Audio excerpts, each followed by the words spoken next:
8th Town of Poughkeepsie Committee of the Whole meeting. Please rise for the pledge. I pledge allegiance to the flag of the United States of America and to the republic for which it stands, one nation, under God, indivisible, with liberty and justice for all. Roll call. Jeff Renahan, First Ward. Ann Berger, Third Ward. Michael Safone, Fourth Ward. Stefan Krakauer, Fifth Ward. Ann Schurshin, Sixth Ward. Alicia Salvatore, Town Clerk. Jim Nelson, attorney for the town. John Bailey, Town Supervisor.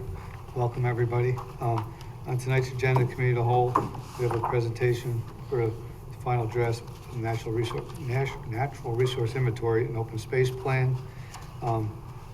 Steering Committee and MJ Engineering. And number 2 is a discussion on code updates to cannabis retail dispensaries and tobacco stores and short-term rentals. And then just committee reports after that. Go ahead, Mike. We're Natural Resources. Whoever's going to start, Mike, Pam. Welcome. Good evening, everyone. Thank you for listening to our two presentations tonight. We handed out to you just prior to the meeting. Is this on? It doesn't sound it, but It sounds like it's No, it does. it is. Yeah, okay. Maybe you just need to get them. Yep, I'll get closer. All right. We handed out prior to the meeting tonight copies of the final draft of the Natural Resource Inventory and Open Space Plan. We will also be posting this on the project website after tonight. Just to give you a little introduction, and then I'm going to pass this off to our consultants at MJ Engineering, but this is an action, a project that came out of the comprehensive plan update. So if you remember, when we updated the comprehensive plan, one of the priority actions that that came out of that project was to complete this natural resource inventory and open space plan. It was something that we felt like we wanted to have a deeper look at what the resources are in the town, and have a bit of a planning study around those things. We started this project in the late fall of 2020, but even before that, there was a lot of groundwork that went into it. We did apply for a grant from the DEC's Hudson River Estuary Program in the summer of 2019. That was awarded later that year. So we got $40,000 from New York State, and it was matched by $12,000 of our town funds. Took us a while to get a contract. That happened in 2020. We went to an RFP and selected MJ Engineering as our consultants in August of 2020. And by the end of 2020, in November, we finally got started. So, and of course, that was right in the heart of COVID, which presented its own unique challenges, but we did persevere and get through that process. The town board authorized us to hire MJ Engineering. They also created a conservation advisory, a steering committee that consisted of the Conservation Advisory Commission and a member of the town board and a member of the planning board. So we had from the town board Jessica Lopez initially, and then Ann Berger, and Bob Nasser from the planning board. With me is Pam Kingsley. She's the chair of the CAC. The other members of the CAC also were integral. Kristen Taylor from my department, senior planner, was involved in much of this. Ingrid Hakel from the DEC was very actively involved, as was her predecessor, Nate Nardi-Cyrus, who's now at the Dutchess Land Conservancy, but we really appreciated their direct involvement in the project, so that was very helpful as well.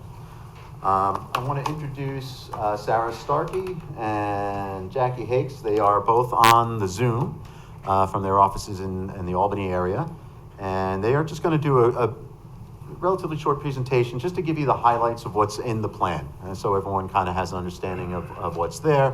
Obviously, you'll want to spend some time looking this over, asking us questions and stuff after tonight, and we'll talk about that at the end. But Jackie and Sarah, if you want to go ahead and share your screen and go for it.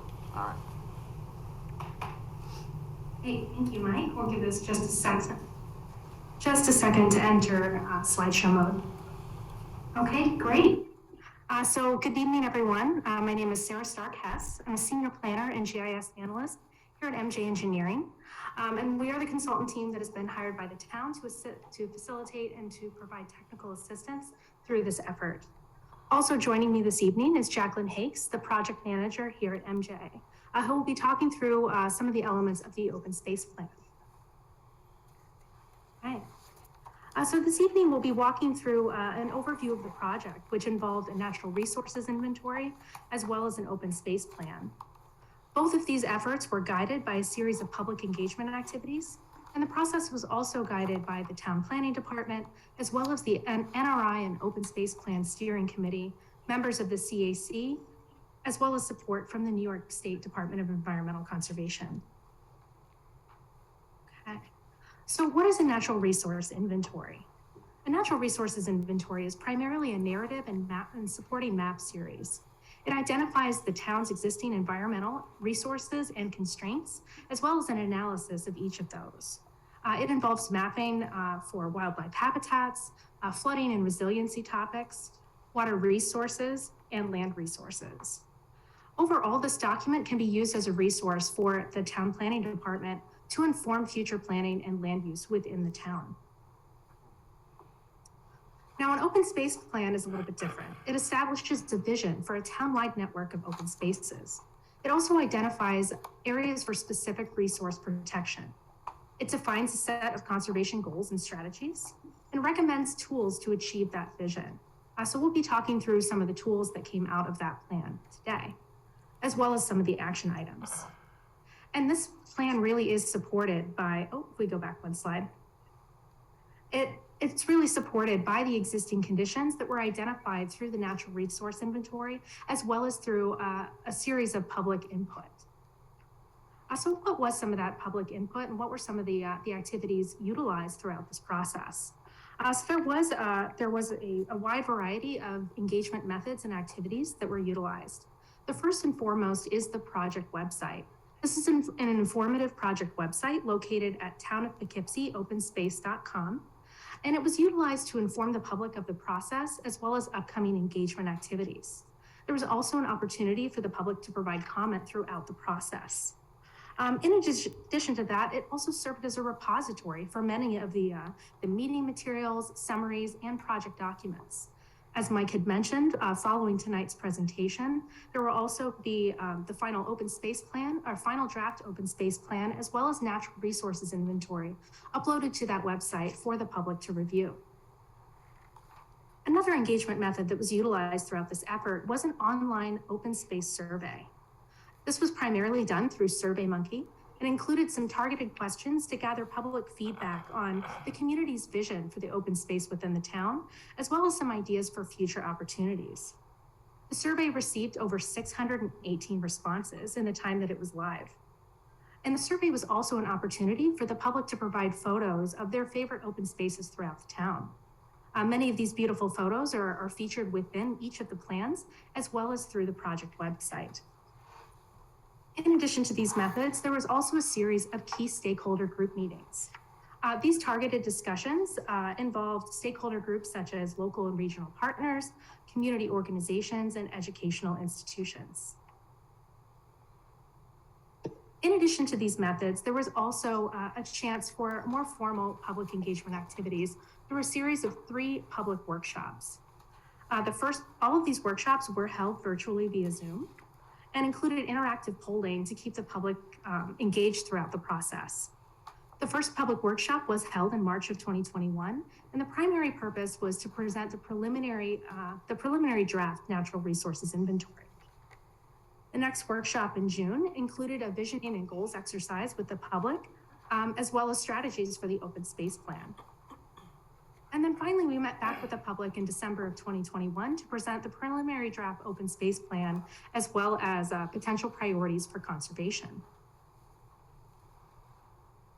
Okay, so the next part of this project was the natural resources inventory. So what exactly is an NRI and what goes into it? It's primarily an analysis of your existing resources within the town.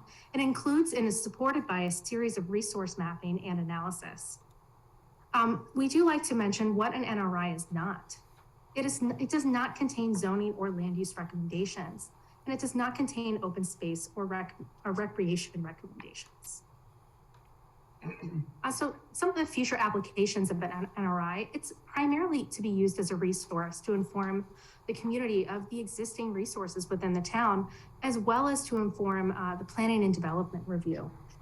While its primary purpose is to be a resource, it also lays the groundwork for the development of other planning. Some of those other plans that could be undertaken following the NRI include creating a watershed assessment plan, perhaps updating or creating a local waterfront revitalization plan, or designating a critical environmental area. Of course, another plan that can come out of a natural resources inventory is the creation of a recreation or open space plan. So the open space plan is actually the next part of this process. So what's some of the mapping that actually went into this?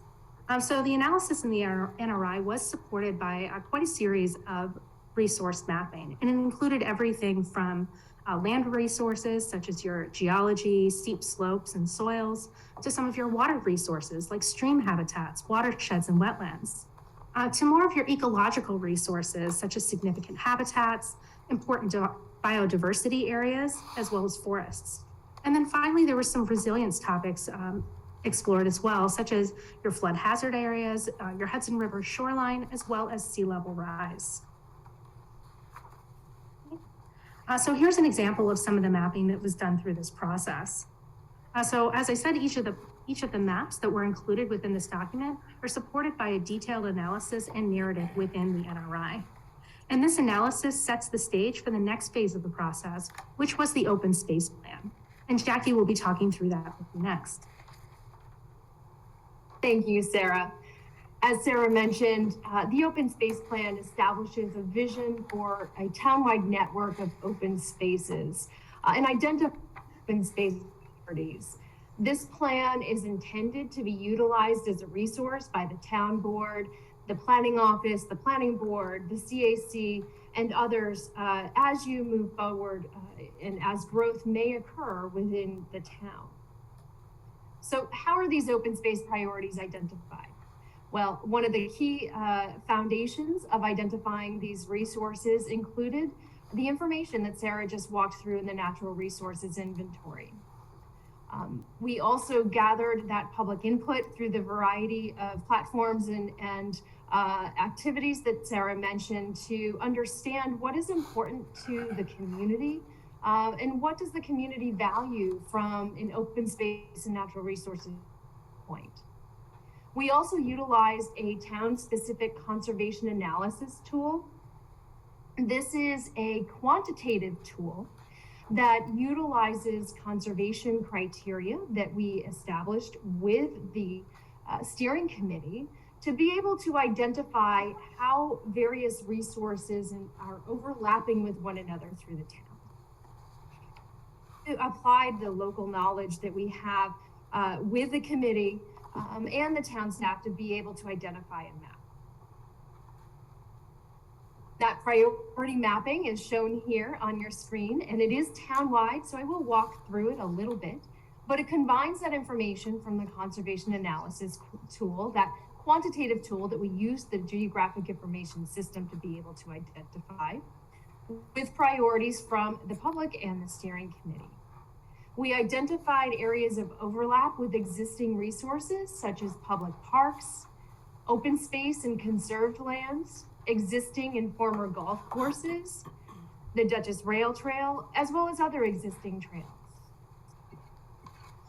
In addition, the open space vision map identifies future opportunities and future connections, whether those are bike and pedestrian connections, perhaps connections along stream corridors, an identification of remaining agricultural lands and publicly owned vacant lands.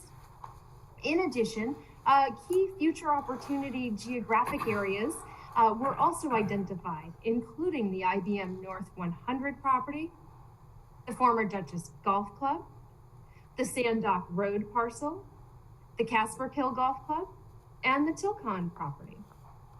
So let's take a closer look at this map. And let's focus in on the northern portion of the town. So to help orient you, this kind of grayed out area here is the city of Poughkeepsie.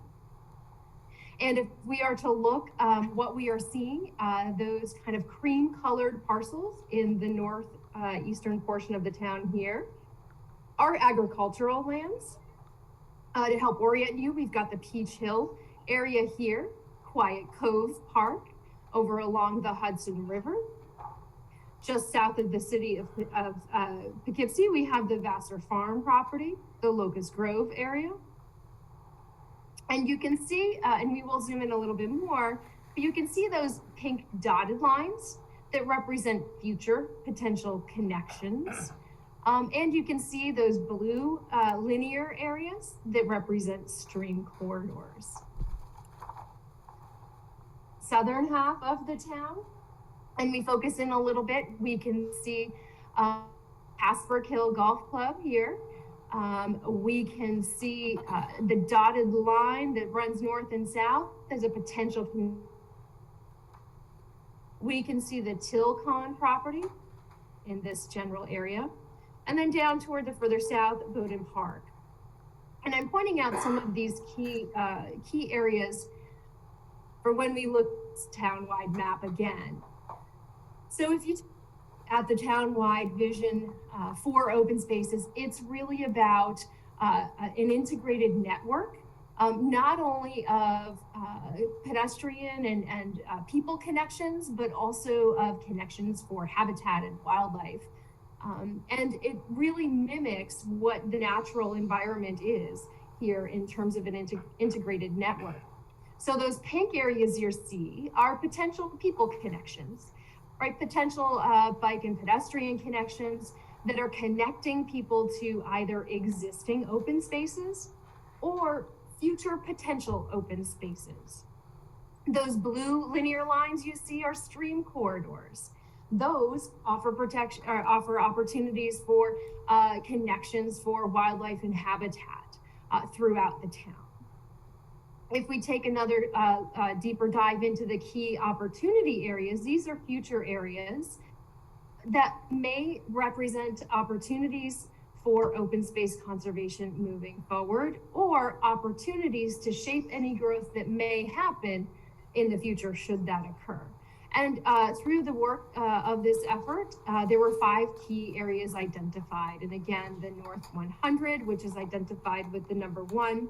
Again, no priority given to the numbering here, just an identifier. The former Judges Golf Club as number 2.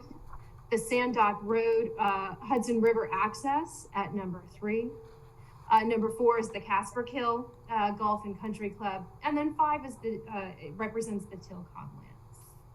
You can also see here that these are areas that are also potentially connected via stream corridors and or some of those future trail connections. All right, so how does, what does all of this mean and how does this get implemented?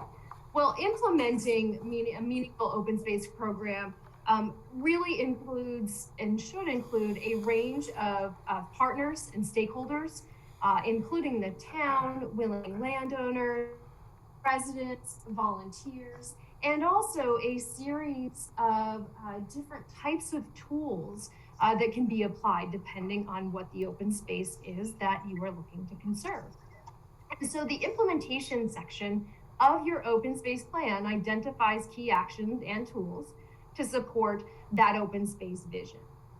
And I do want to point out once again that this open space plan is intended to be utilized as a resource, and it does not necessarily commit the town to implementing each and every single one of these action items, but these action items are as ways that you can achieve your vision if and when those opportunities become available.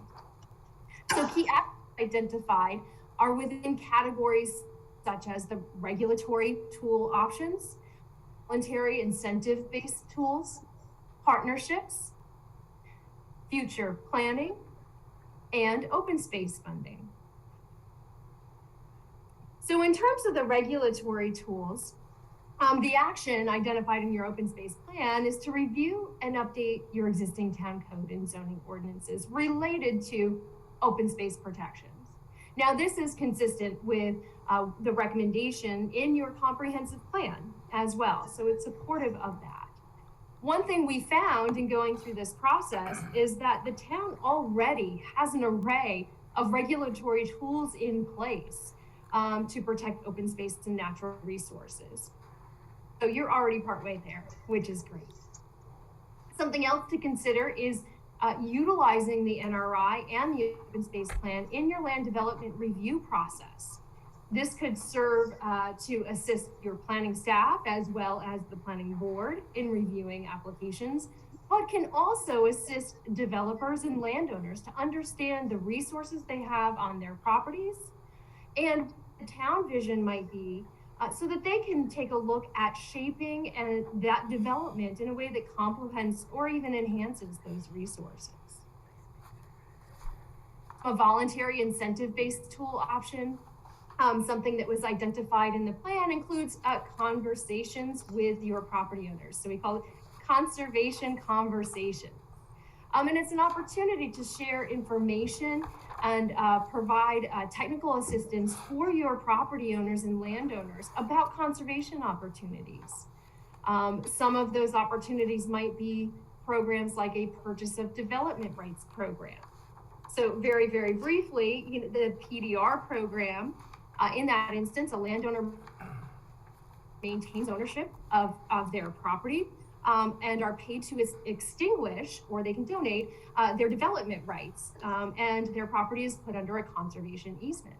So in the case of a farm, an actively farmed land, for example, the farm can continue to operate.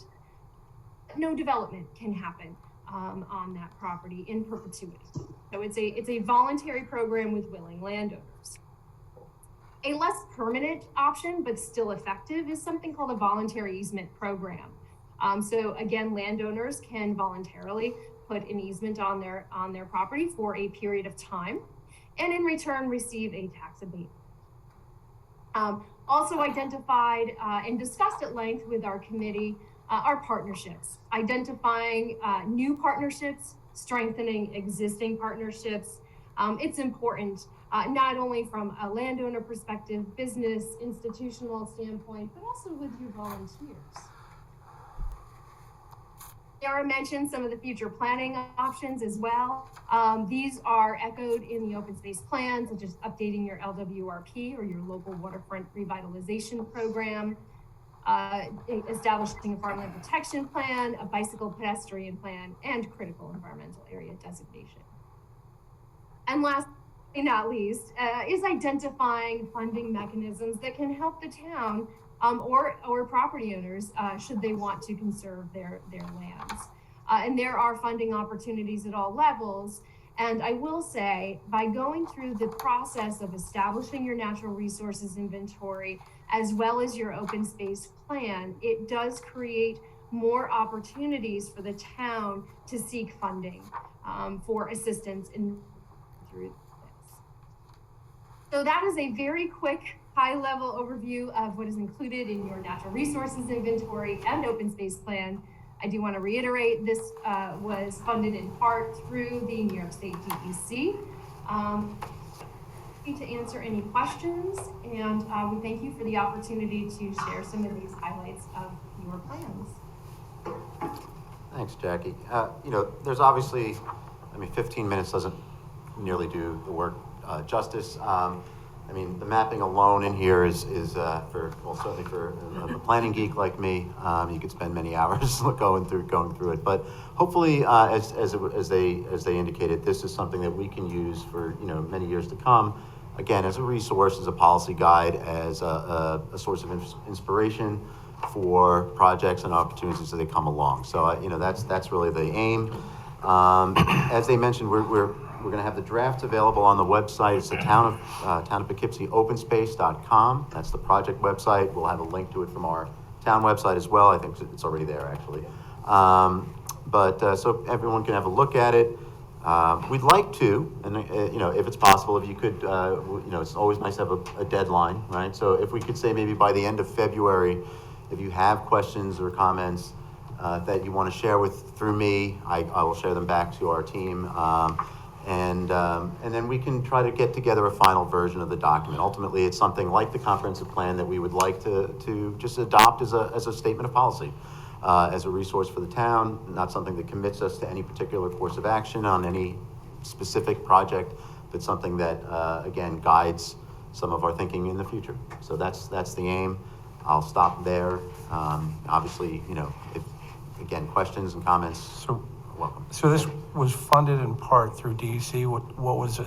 Did the town pay the balance of that, or how? Yes, so the Hudson River Estuary Program through the DEC paid $40,000. We paid $12,000, so a total of $52,000 for the project. Okay. I think it's really good to have, but like everything else is, if you have a really good tool but you don't use it, Right. it's wasted. And I think there's a lot of times where we as a town fail to use the tools that are available to us, and projects come through, people start discussing it, and they roll through, and the result ends up way different from what the plan was. So I do think we need stuff like this. We needed to update the comprehensive plan, but if we don't actually follow it, Right. a statement of policies becomes useless. Only takes you so far, right? So Only takes you so far. I'd like to see us be not just active in following it, but proactive, where you look at things that happened and you say, geez, it's too bad that happened. The Osho restaurant, that was, I think it was Lamplight. That's been around forever. And while I don't know if it was historic or not. No, I looked it up, it was 1960, all right, so yeah. But here's the thing. There's It's a stuff great that, memory from your youth, Stan. but there's stuff that happens that you say, geez, it would have been nice. And we too many times see it in the rearview mirror versus see it right out in front of us. We should look at what's around us and not just talk about a list of properties that would be good someday to try to figure out how to preserve. We should actively pursue that. When projects come through, we should stand firm with what we put into print as our policy and as what we hope to accomplish. There's too many times where it's like, okay, well, just not this project, next project. I've lived in this town all my life.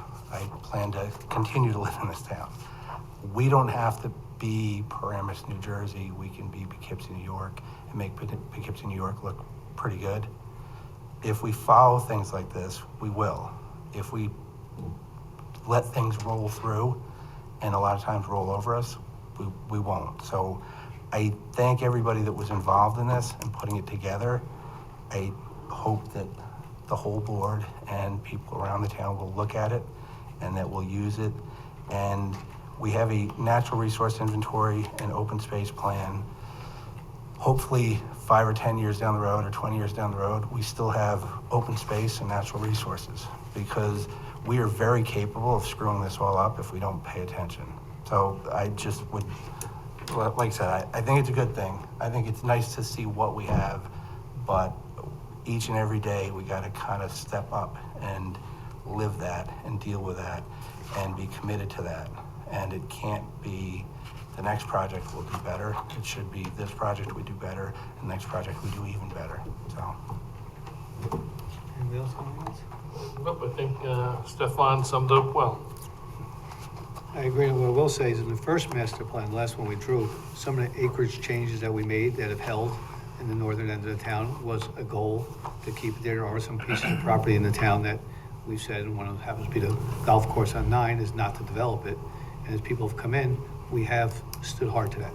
With the golf course closing, we've had 2 or 3 developers coming and wanting to put housing on it, and even in one of these meetings a few weeks ago, that was one of the comments.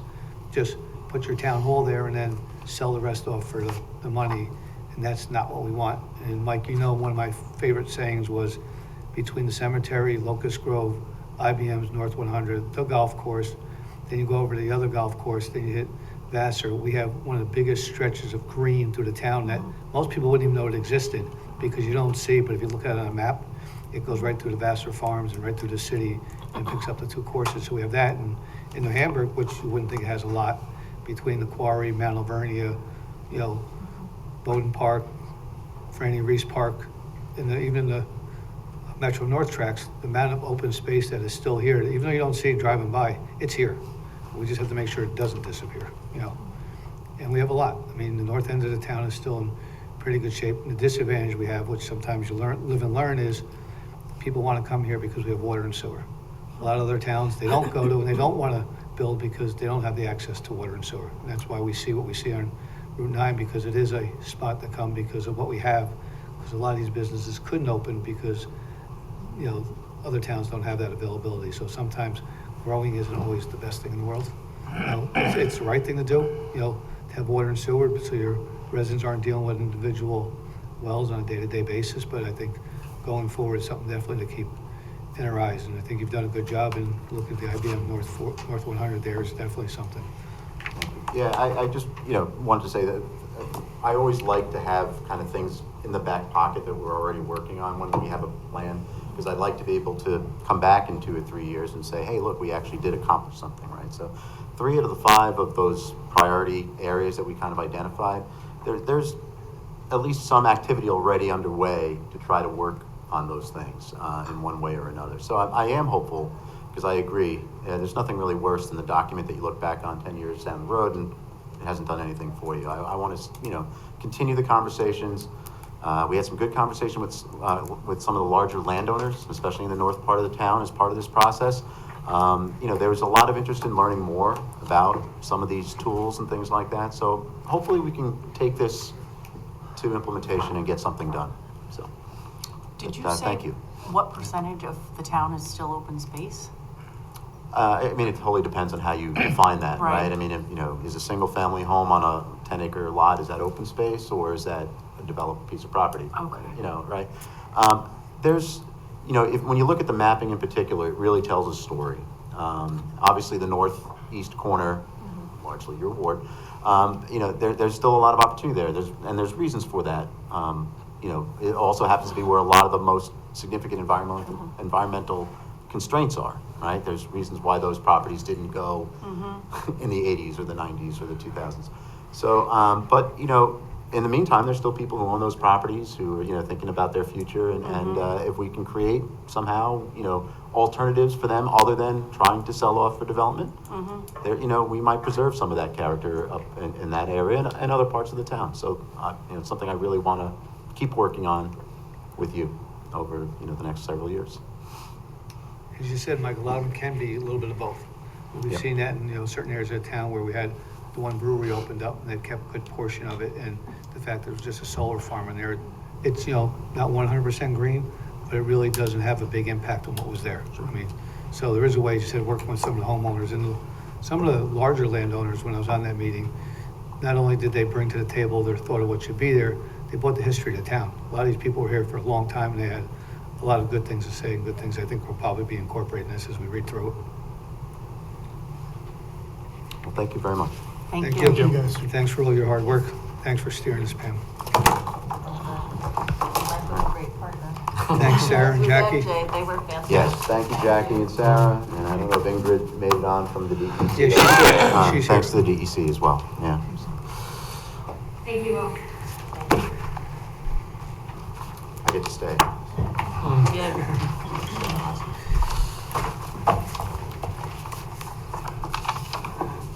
Our next item, we have 2 discussions for tonight. The first one is a proposed local law for cannabis, and the second one will be short-term rentals. This is for discussion to get some input from the board. This has been worked on for quite a few months with the planning board and the small team that's been working on some of these issues. All right. So yes, this also comes out of the comprehensive plan, right? Just like the open space plan does. I mean, we came out of that effort and said we know we need to make some updates to the our land use regulations and other code stuff. And our focus in this first year has been on what I would call, you know, emerging land use issues or hot button issues, things that we knew we needed to get addressed in our code that we hadn't addressed before, right? So let's get those things taken care of. And so 2 of them are on for discussion tonight. We'll start with the first is the cannabis retail dispensaries and tobacco stores. As you know, just a couple of years ago, the state changed the regulations regarding cannabis. In 2021, by the end of the 2021, we had the option at that time, every local government in the state had the option at that time of opting out of potential licenses in your community for retail dispensaries and also for what was called on-site cannabis consumption. The board at that time in December of 2021 did opt out of the on-site cannabis consumption. I still think that was a very good move because again, it will be interesting to see what that looks like when it does get done somewhere in New York State. But we did decide not to opt out of the cannabis retail dispensaries, right? And again, I think there's a lot of good reasons that we did. The state has been working on the regulations around these places now for most of the last year. So throughout 2022, we were pretty much monitoring the state's process. We've talked to a few people who might be interested in opening up, something in the town. They usually stop and come and ask us questions about what might be possible. This year, we expect the state regulations to finally be finalized in the not too distant future. So those will be done. As you probably know from watching the news, the state has started to issue licenses. It's been a very slow process. I mean, it's certainly not rolling out in any kind of a quick way.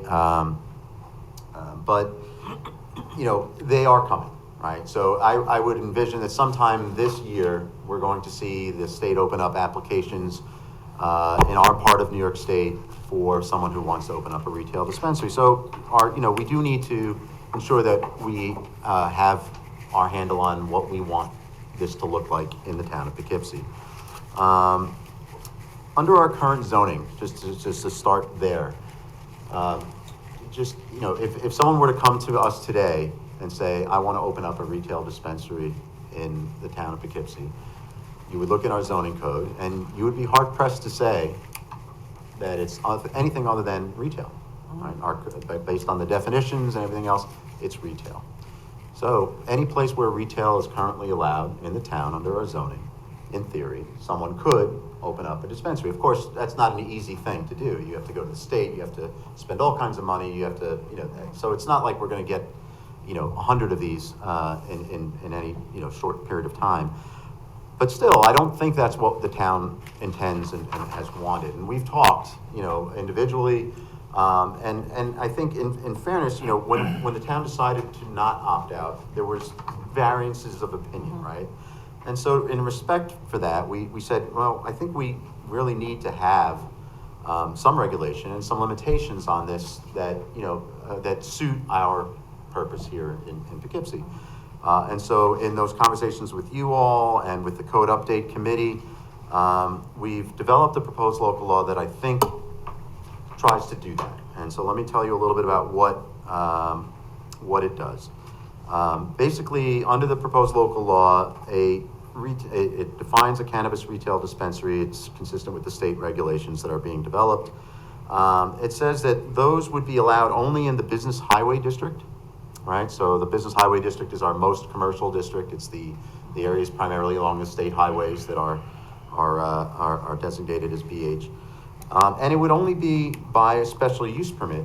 And in this case, our draft suggests that the special use permit be issued by the town board.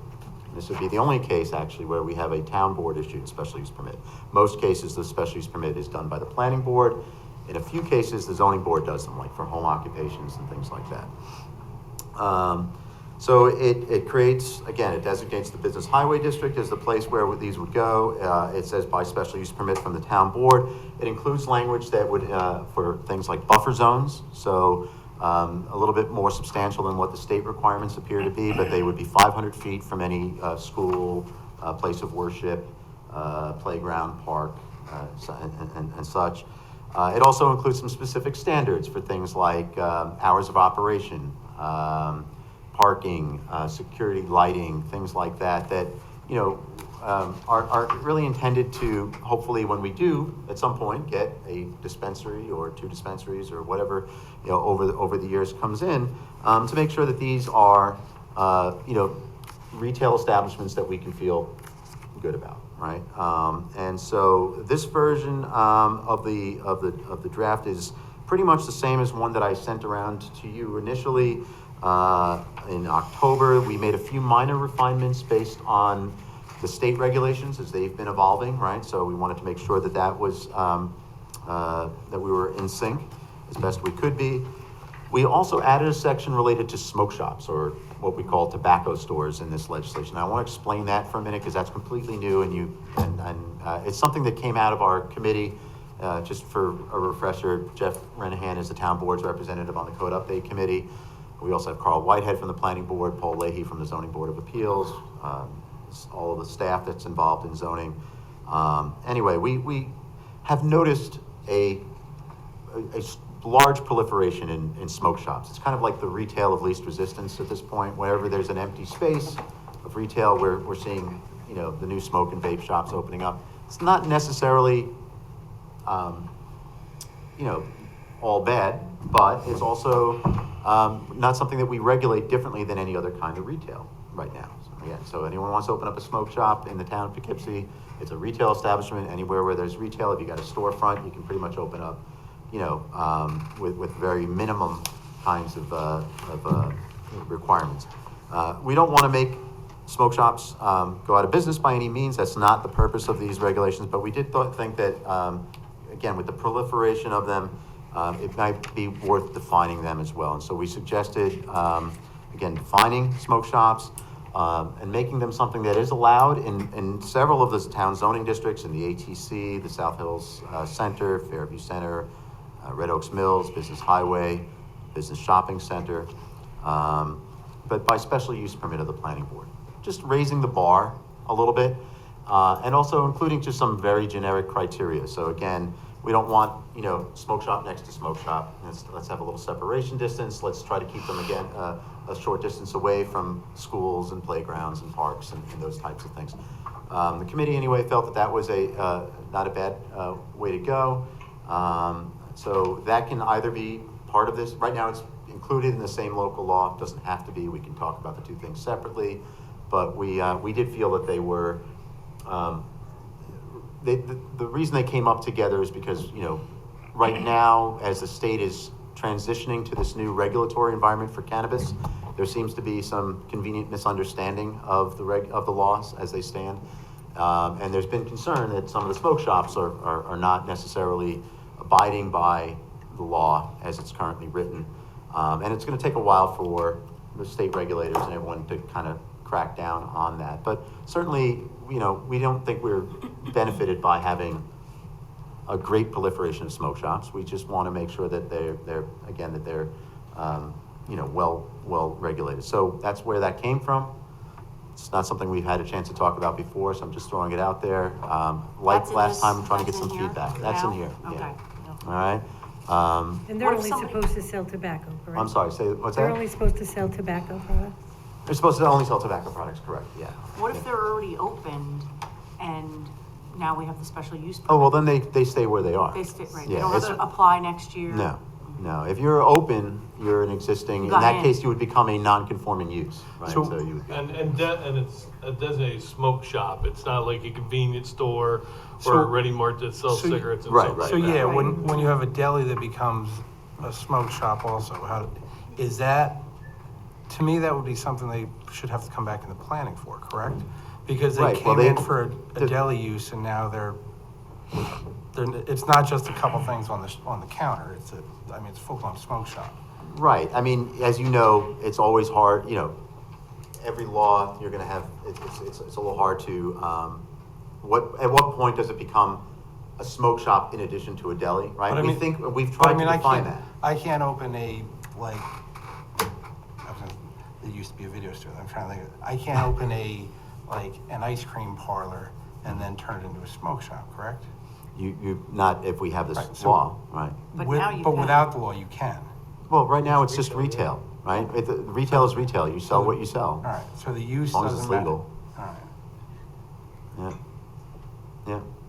And it But doesn't. moving forward, The deli Right. and smoke shop does not look good, I'll just tell you that. When you go in on I know Sunday where you're morning- talking about, When you go in yeah. on a Sunday morning to get your kid an egg sandwich, and then there's 4 people buying things so that they can go smoke something, it's not really pretty. So, it's problematic. Yeah, well, again, you know, currently we don't have any regulations in place regarding smoke shops. And we did feel that complaints about them for a variety of reasons have been coming more frequently to us. And we felt that it would be, the appropriate time to, again, separate them out from retail, create their own category, and put just raise the bar a little bit on what it takes to open one. So, now, I mean, again, it doesn't affect the ones that are already there, but in the future, you want to open up one, you got to come to the planning board, you got to get a special use permit, you got to then, abide by the couple of criteria that we have in here. We get to look at your signage and all of those things in a more comprehensive way. I just, hopefully, again, not meant to put them, to say we're not going to have any, but to make them have to abide by some general, good upkeep. It's a good idea. Okay, thank you. Okay, and then under the cannabis code, Yeah. we don't allow any drive-throughs. We don't allow any drive-throughs. But right? what about, I guess there's some advantage to having a window, a walk-up window. Is that something that be permitted or not permitted? We have not. The state will allow them under their licenses. We are saying no to that. We're saying it's got to be inside the building. Okay. I mean, that was, again, yeah, What other towns in Dutchess County opted in? Oh, my. many of them. The city of Poughkeepsie did. Did Hyde Park? Fishkill, I thought. Yeah, I can't give you There a was a full lot of list, but I know there's quite a number of them did. Yeah. Yeah, although I don't know if they all did purposefully or if they just didn't Didn't. act, Yeah, by but the Well, if city, you didn't act, you opted in automatically? Yes. Okay. All right. So the New York State regulations are not out. Do you have an idea when those are going to be out? We anticipate this spring they'll be out. I mean, the final draft is done. It's been out out for review. Do you have a copy that you can email to us? Sure. Okay. Yeah. It'd be useful to look at that and try to figure out. Yeah. And then do you have any drafts of, or any copies of ordinances in municipalities where, I guess not New York State, like maybe Massachusetts or somewhere else where they have a cannabis ordinance, just to try to, because looking at this, sometimes it's hard to figure out what should be or shouldn't be in it. Yeah. When Well, you see another ordinance, you can kind of read through and go, all right, in this town, they address these issues. So looking at it, there may be things that should be in there or shouldn't be in there, but it's hard to tell sometimes. Mike, is the only one I mean, close by New Paltz? Does New Paltz has one in place already? Town of Newburgh does too, right? Well, that's medical. Newburgh has a medical cannabis, which is already, Yeah. legal. Town of New Paltz has, I know, a place that's someone's already going through the zoning process for a retail establishment, even though they don't have their license yet, because they can't have their license yet. I think they're treating it just as retail in New Paltz, but I'm not following their process, so. Yeah, if you closely. could just get like Yeah. something And- to. We looked at, just so you know, I mean, obviously, you're right, New York doesn't have many examples yet, but we looked at a lot of examples from, especially Massachusetts, which has been doing this for a few years. New Jersey's also ahead of us by a couple of years. So, a lot of what's in our proposed local law basically comes from those examples, with us vetting that basically for what do we think is important for us, so, but I will share them. I will share some. One of my concerns would be proximity to schools in particular. Yep. Neighborhoods, and I think it's for the schools, religious worship, but playgrounds, neighborhoods, businesses that cater to minors. So that would be my concern also, to see how that's been handled in Sure. other places. Okay, I will try to get some to you. Okay. Yeah, there's only 2 medical ones around here right now. There's one in Newburgh and there's one right down Route 9 in Wappingers. There's Yeah. only 2 that are And they've around been there here. for a few years, haven't they? Yeah. One in Wappingers, you wouldn't know was there. Yeah, I didn't know that Same one. with Town of Newburgh, you wouldn't really No, know. why you don't know? And that's really what we're trying to get. So you really don't know which one. Yeah. Well, I mean, I don't know how many of you have traveled out of state, and but the Massachusetts again has had this for quite a while. People who I used to live in the Albany area. I know people have gone over to the Berkshires very frequently because it's very close by. They liken it more to like an Apple store than to like a smoke shop or something Yeah. like that. I mean, very and I don't know if that's the particular stores in Great Barrington or Lee, or if it's something, or if that's true for all of them, but it's I don't not- like Apple stores. Yeah, but it's a big to-do to get those licenses. It's not something that you just, anyone can go ahead and sign up and open up shop, you know? So I think they're fairly well, I anticipate that they'll be fairly well regulated, fairly well run. You know, we'll see how that bears out, but I think there's good reason to, the experience elsewhere gives good reason to believe that it won't be, you know, it won't be a And I know problem. I'm sure there was resistance to Massachusetts too in the beginning, you know, and then, I imagine, yeah. you know, the return Right. to the tax base Yeah. is, Well, there was that. Remember, we spoke about that when we decided not to opt out, was that you know, there is a pretty strong incentive for local municipalities in terms of the tax benefit.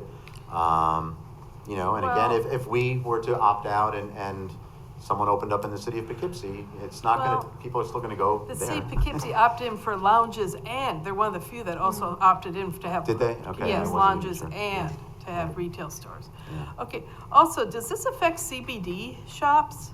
Because we had one of those just open up in Arlington. I guess to the degree that they fall outside of what is the state calls cannabis, I suppose they're fine. But I'm not an expert on what exactly those distinctions are. And I imagine it's confusing in some cases. Yeah. Because you can buy that in some Yeah. wellness, like Oh, yoga yeah, shops. it's all over. I Right. think you can even buy All the natural CBD at the foods. veterinarian. Is it regulated, CBD? No, it's a Not- lot of stuff, cheese, all kinds of different stuff. Yeah. Because the deli next door. I saw it. Yeah, there's all You can kinds get of it right down products the made with street CBD there. now. Yeah. So, yeah. Now, yeah. Everything from soap to beverages. Well, the other thing is, one of these does open, the other thing is, that, you know, everybody always says, are you looking to follow the money, you're doing the right thing. The other thing is, it takes some of the dirty stuff off the streets. The people that actually want it and do the right thing, it's actually more of a controlled substance as opposed to, you know, just buying and God knows what it's laced with. I mean, Right.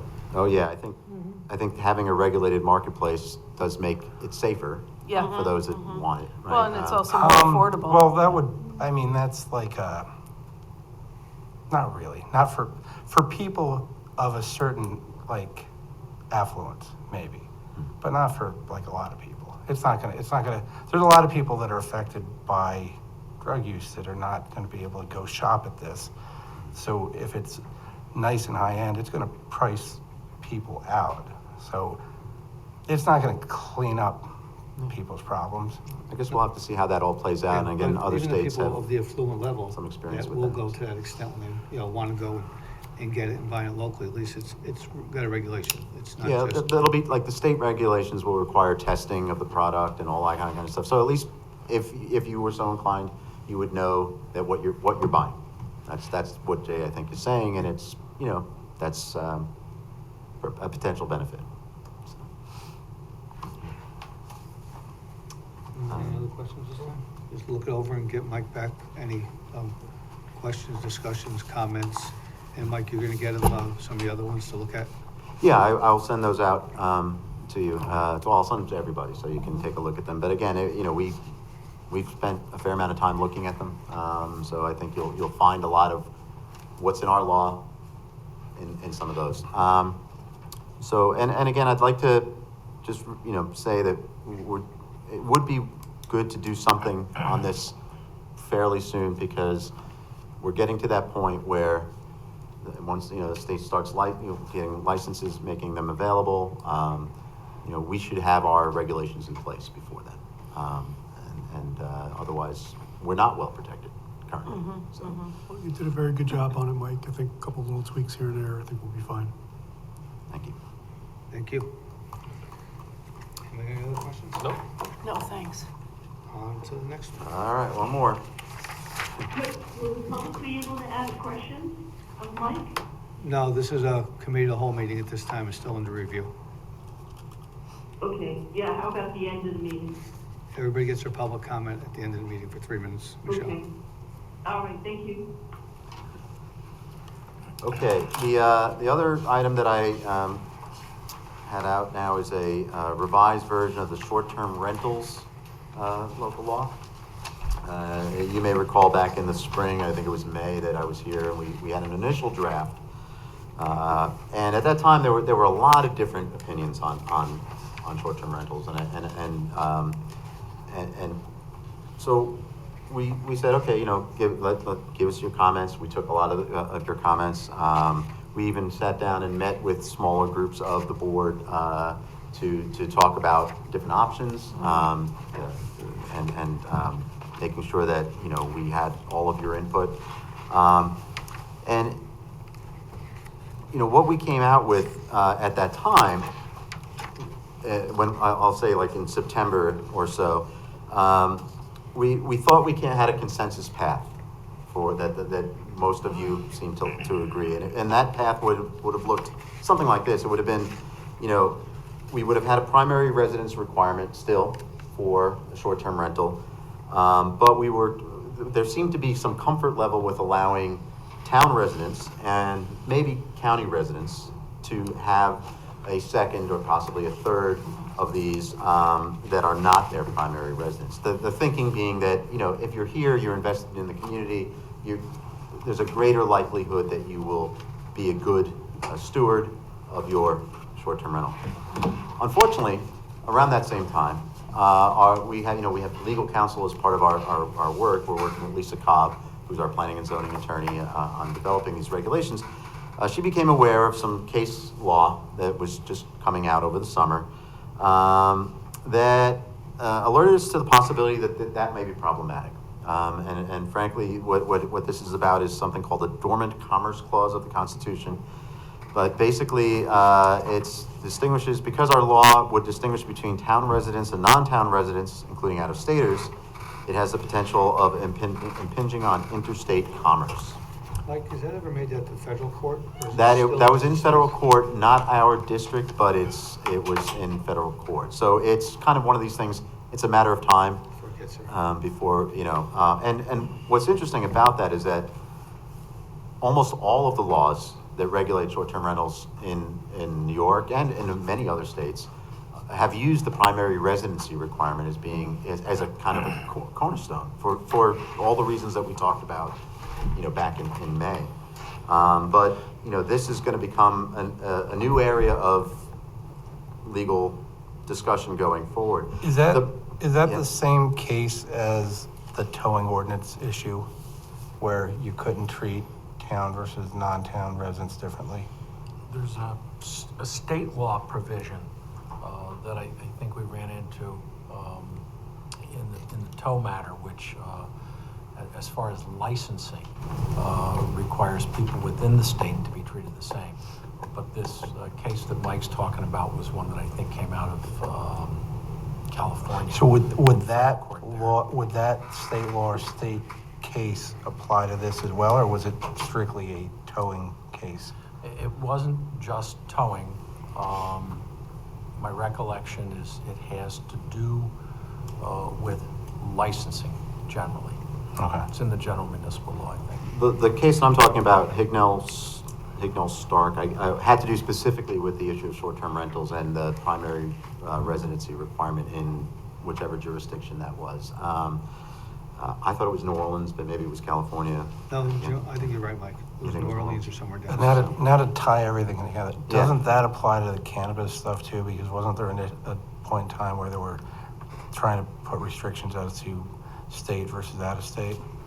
The state regulations are currently under some kind of a challenge that's a litigation related to that. Yeah. I don't know how that's going to pan out yet, but yes, that's kind of related. But I'm not, And in that litigation, there's big cannabis companies that are kind of trying to corner the market. Is that what's going on there? Yeah, well, the state has done quite a bit to try to get, for example, like social equity candidates and first, right? And I think those requirements are, require that you've had some kind of an arrest in New York State. And I think that was the basis of the challenge. Why couldn't somebody from out of state also? But I don't want to get off on a tangent that I can't, I don't have enough information about to share, to really, I've studied up on this, so.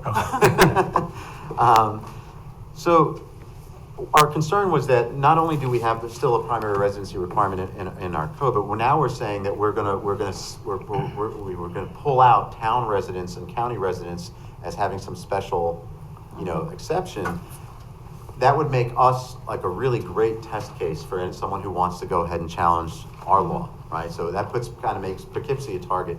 We said, well, that's probably not the best way to go into this. So let's reevaluate, and that's what we did. So let me explain what we did in the new draft that you have. So this is a different solution. We are still trying to balance, everyone's different concerns about what, short-term rentals and how they impact the community. But what we've done is we've now distinguished 3 different types of short-term rental in the proposed local law. We still have hosted short-term rentals. Those are probably the least concerning, right? These are where you have somebody who's the primary resident, the property owner who is residing in the dwelling and allows for, visitors to stay there as well with their guests. We've now created 2 categories of unhosted short-term rental. There's a short-term rental that we've defined as being accessory to a residential use. So that would be an unhosted short-term rental that's in a property owner's primary residence. So I own the house, I live there most of the year. I go away for 2 months in the summer or 2 months in the winter, and I want to use my house as a short-term rental. That is one type of unhosted short-term rental because it's your primary residence still.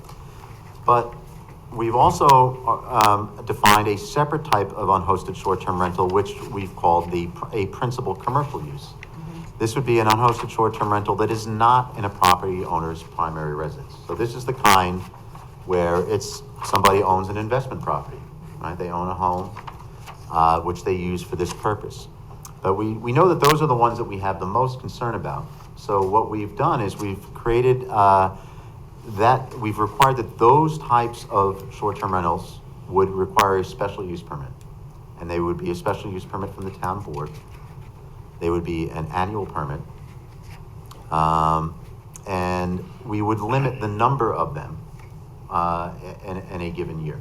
So our suggestion, and it's just a starting point, was to say, not more than 30 initially, and then see how that goes for a little while. And so it's basically a first come, first served kind of basis. People apply for the special use permit, and then we have up to that number that we could issue. So, Mike, Yep. I've stayed in Airbnbs before. I've never had the owner in the same, building. Okay, they So exist though. Just a hosted short-term rental literally means I'm in this room and Mike's staying in a bedroom down the hall type of thing? Yeah. And they exist. I mean, they do exist. They're not as popular for a variety of reasons, but people do that. I've never, I guess people do that, but I've never stayed in one like that. I haven't either. Stayed in one where the owner lived next door, and it was actually sort of creepy because he kept looking. But It's almost like a bed and breakfast, a small bed and Right. breakfast. Like a small bed and Yeah. breakfast, exactly. Very in Europe, I think you see that. Yeah. Yeah. In this, I've never seen it here. If you look at them online, I have probably, not. I want to say about 20% of them, you see them share a room in a house and stuff. You Yeah. look them up online, I'm amazed at how many, Yeah, even who's around here, staying do you there? see. But it seems to be It's through not here for for everybody. one person, one or two, it's one Yeah, group. like a couple. So the hosted short-term rental, I think, is probably a very small. It's innocuous. Right. Like most people would never have any idea because the owner's there and and people come and go. So you just you don't know your neighbor. So they're allowed anywhere. They have to you still have to get a permit from the zoning administrator because we still want to make sure that certain safety, you have to have an inspection to make sure that fire safety and all those kinds of things are taken care of. But those are the easiest, right? Because So let me, yeah.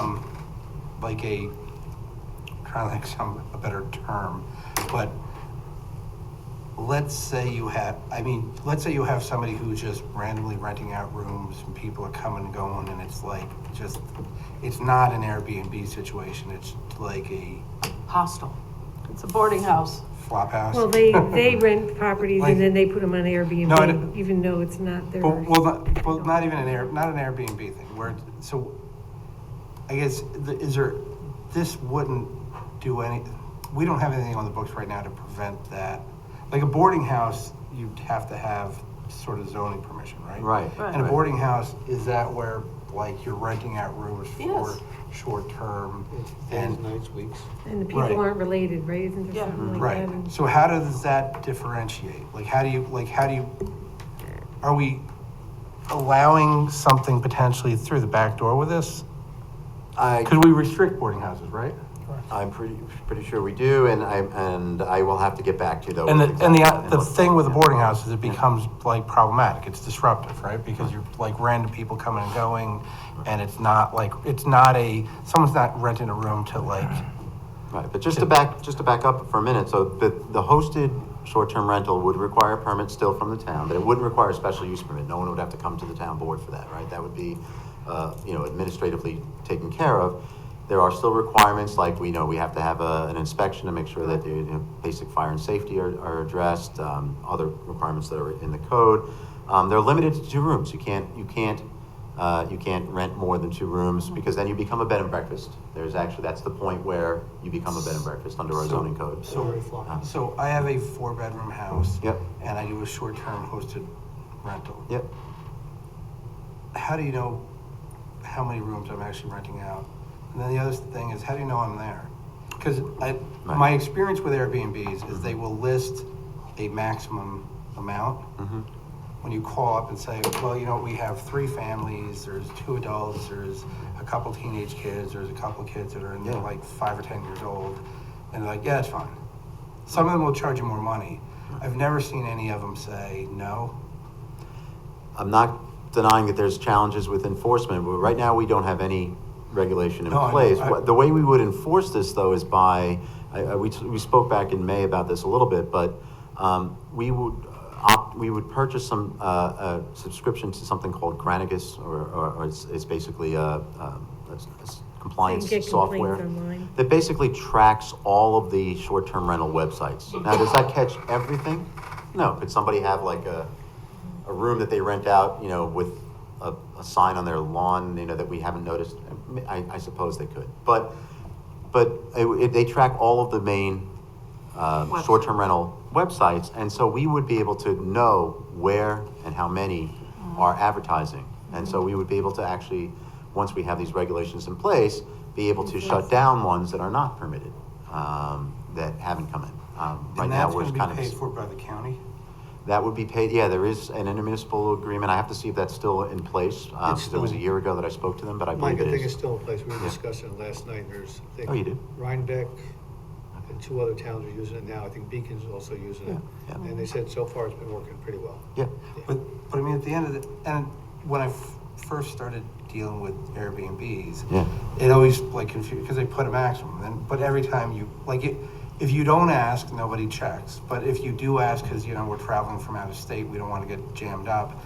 I've never had anybody say no. And then now it makes more sense because they were falling in line with whatever local ordinances they needed to fall in line with. Right. And the reality is, we should have an ordinance. I think it's going to be really difficult to enforce. The only time we'll actually really be able to use it is when one becomes a problem. Right. Which I guess is really what we want. Right. Because Right. if they're operating and nobody even notices it, who Well, if you have cares? no rules, you have no way. No, I know, but if you have rules that you can't enforce, it doesn't make any sense. Right. But the only time where it'll ever really come up on the radar is when when it's a real problem, and then you can enforce rules. That's problem 1. And using something like Granicus, it solves problem 2, that they're actually looking at all these different sites, and we can check to see how many in the town are listed to find out if they don't have smoke detectors, or they rent out a basement they shouldn't be renting out. So Have we gotten complaints about that? Yeah, I mean, should people help. are always going to bend the rules. Are they going to be subject to on-site inspections before they get a permit Yes. Oh, yeah. by the town building department? Well, we can't limit it. We say the town building department, but I guess there is a Jim, you might be able to answer this better than me, but there's some sort of prohibition for a residential property. You can't require the government to have to go in. So they have the option of hiring a licensed architect or engineer to do a code evaluation if they want to. My guess is that it's going to be much cheaper for them to use the town's code inspector.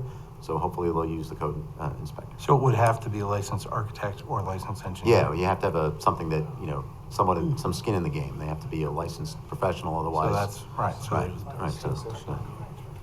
Yeah, but we originally had it written that it would just be the building department, but we learned that was problematic. I mean, we've been working on this for can't kick A the few front months. door and say I'm from the town. You can't say I'm with the town and I'm here to help. Probably a good idea. No?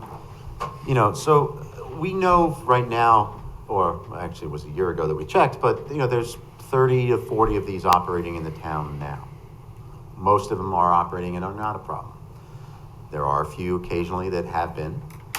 What we need is these regulations in place so that we can, A, know where they are, crack down on the ones that are a problem, especially focus on those, and you know, and ensure just basic safety, right? I mean, I think a lot of this is just common sense. If you're going to be having people stay in your home, you need to make sure that your smoke detectors are there and that you have a, you know, carbon monoxide detector and whatever else the code requires, enough means of egress and, you know, ingress and egress, those types of things. So I think it's something that we would really strongly benefit from having in place. No code is perfect, but I will tell you, you know, we've been working on this now for quite a while. So, you know, take a look at it. Let us know what you think. I have a question. Will there be a limit on how many one person can have? It's a good question. We talked about that. Yes, I recall. You know, especially, right, you're thinking about the unhosted ones that are. Yeah, I mean, this is commercial what and people criminal. do for a living, you know, Right, they've right, capitalized on the Right, real they have estate 5 of market. them and they do that. Yeah, it's how they make a living. We decided, and because they have to come to the town board for a special use permit in that instance, for each of those, Yeah, that we chose not to put in a number.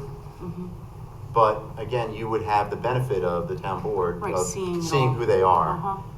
And also, you know, are they good actors? Like, you know, last year, and they had a permit, did they abuse the permit and do we have all kinds of complaints, or did they run a good operation? You know, you can make those kinds of decisions. So- yeah, If it's subject to a special permit for the town board, Yeah. can the town board just say no? yes. Do we have to specify reasons? In this particular case, well, the town board always has a little bit more discretion than, let's say, the planning board, because of you're a legislative body, and, but there's actual language in here too, which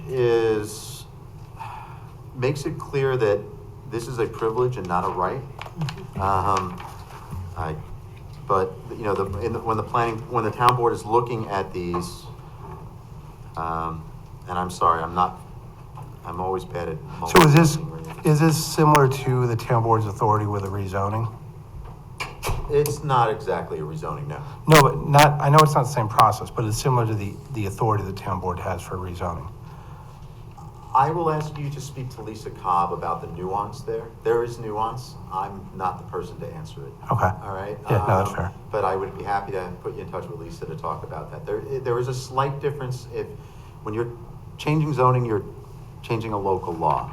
A special use permit still has this, the notion again is that it's a presumption that it's a permitted use within certain requirements. I think the burden of proof for a town board, because you're legislative, is, my understanding is you have a little bit more discretion. What that means in practical terms, like, I would prefer that Lisa or Jim or somebody, would be the ones to ask for that, but that's my understanding. Okay. Is there gonna be a limit on the special use permits? 30. 30, and then, but what about the other permit? The other permits, there would not be limits. Okay. Right. So 30 the 30 is the special use, the Right. unhosted. Unhosted, Right. commercial. The hosted, we probably don't have many hosted in the town right now, right? Like I said, I mean, I know you, There's a couple. there's, think there's I a think there are a couple, a yeah. couple. Yeah. 7 or 8 looking a while ago. Yeah, but that's what I said, the hosted I wonder side how is you gonna be even a low filter number. that out on the apps. I mean, I'm always renting Airbnbs and VRBOs. Right. So I'm like, how do you even filter? It's I think interesting. I think that is. Some I dude, hope some you dude live standing there. in the living room with you, that's Yes, how you I figure know. that I out. only want the kind where someone's gonna be there. No. Well, one of the But it is platforms, I think it's interesting. Verbo, doesn't include hosted. Yeah. I'm Oh, pretty they sure, don't even- right? They're okay. only Yeah, on only- hosted. But there's apparently there's like 20 or 30 of these different platforms. I'm not sure what most Right, of them they- are, they other than get all- Airbnb and Verbo and HomeAway. Well, I'm sure there's, So- I mean, people sleeping on couches and. Back to the enforceability, if it does become a problem. Yeah. How do we actually enforce it at that? Even if the rules, they're written really well, everything, looks great, but now we have one that's a problem, and they say they're hosted. person's never there. If I'm doing a hosted short-term rental, do I have to be there a certain number of hours for the day? If I'm doing a hosted short-term rental, somebody comes in for a weekend and I change my plans and I go away, am I? Technically in violation, right. Are we gonna be But how do able we, to catch that? We're not. but let's say mine is a complete disaster and everybody's upset about it. How do we as a town prove that, like, Stefan wasn't there all weekend? Well, we don't have to prove that. If there were a disaster for some other reason, noise, garbage, parking all over the lawn, That any would of those go kinds to of the host things, as a we have problem. there's other things we can enforce on. So the fact that the host wasn't there, and they should have been, we may never know if that is the case, because we're not there to survey Well, you'll their say house. to the host, why All right, did so this happen if you were there? let's take a less extreme. Yeah, Me and my neighbor hate each other, and I'm doing a hosted Airbnb, hosted short-term rental, Yeah. and now it's not noise, it's not garbage everywhere. It's just the neighbor calls up and says he's never there. There's always people there. yeah. So that's why I say the enforceability. Yeah. I do That's agree gonna we be need really hard. rules, but the problem with rules that you can't enforce is it's like a open space plan that you don't use. Right, that would Like, be bad. They look Right. great on the shelf, but they Right. don't. So yeah, that's my concern. Yeah. I'm okay doing an ordinance. I just don't know how it looks like if we do have a problem, we try to enforce it, because I don't know how if we can't even go in to inspect it, they could get an architect, then I'm guessing we don't get to walk in and say, all right, let's see who slept in this bed, who slept in that bed, and who was home during the barbecue, who was home at 4 a.m. when they were singing karaoke on the porch. So, Look, every law that we have has this problem, right? I mean, and what No. we're trying to do is create Speeding laws that are ordinances- easiest to, easier to enforce, give us something to enforce, which we currently don't have. That's, that's. no, really but like the- a speeding ordinance, if you're doing 70 and a 30, You might they not shoot get the caught, gun. though. You might No, not. but the enforceability is clear. They shoot the gun, they tell you they calibrated the gun, Right. the radar. So that's what I'm saying. Some laws are very clear cut and easy to enforce. Many aren't.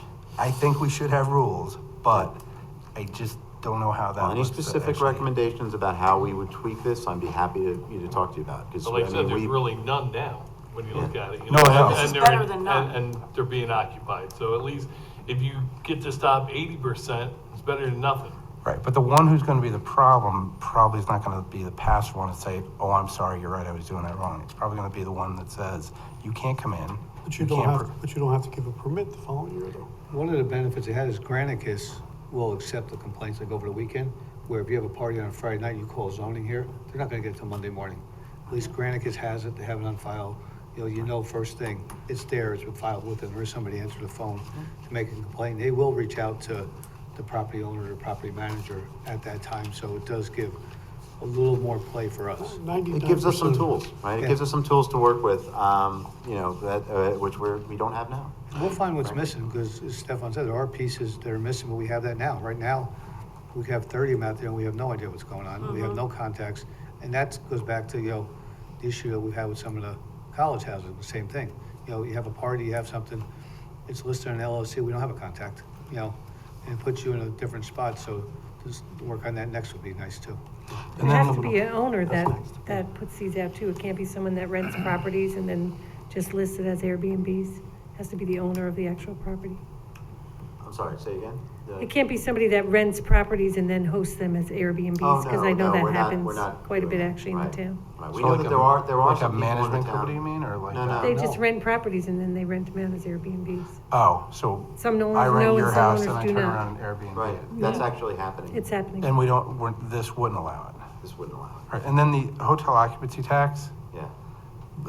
our ordinance shouldn't reference paying like a county Well, we're not gonna tax. check that they did, but we're No, I making know, them but- aware that it They're exists. supposed to.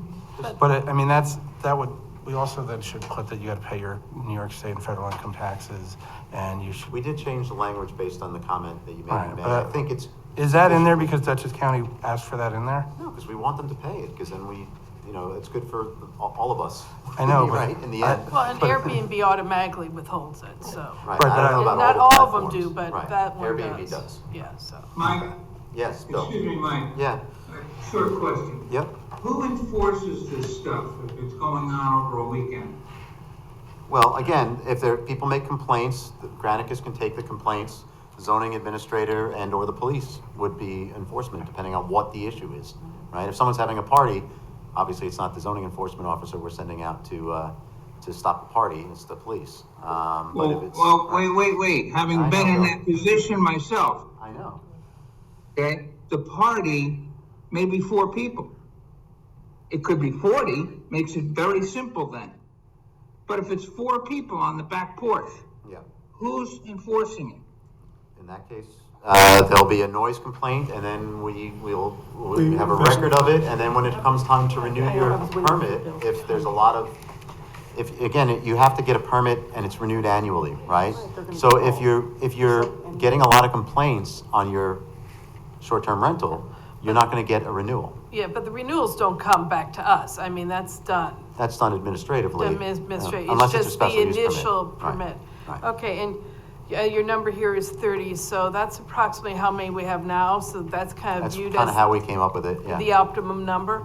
Okay, how are we gonna get it out, though, that if you got somebody, because it costs more to get a house up to Airbnb standards than it would just to flip it and sell it or rent it. So people know that, hey, we've hit 30, you can't have an Airbnb, and they put all this money into the property. So we need to be a little bit proactive so the public knows when we've hit the 30. Yeah, and that falls no different than the smoke shops that were here before. You know, if we have so many smoke shops that are there, it's up to the person investing to call before they invest and say, you know, is this allowed? Is this allowed maybe by certain zones? Is this allowed by certain areas? It's up to them. No different, that's Mike's job now. Developer comes in to look at a piece of property, first place he goes to the planning department and said, you know, will this fit? Is there not too many? Is there a waiting list? Some towns have waiting lists. Right. No, it's a good question, I Well, understand no, what you're because saying. I mean, we're dealing with less sophisticated people that are coming into opening businesses. Right. This There's a is- certain amount of education that would have to be done, right, Yeah. in terms of, like, one of the things that Granicus will do when we first adopt this law is that we can use Granicus to make the people that have existing short-term rentals aware Of the that they're rules. gonna have, you know, let's say 6 months or something to come into compliance, right?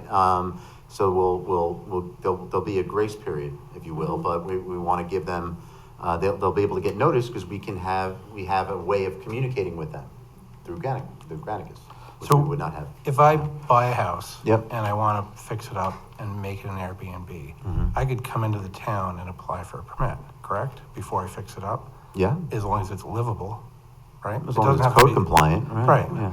So that would be, on the front end, you come in and you apply for the permit. You then proceed to fix it up and furnish it as an Airbnb. Otherwise, you've got to go to Plan B or C, or you just don't buy it. Right. I mean, like large developers, they usually don't put any money in the game until they know that they're going to be able to do something and move forward.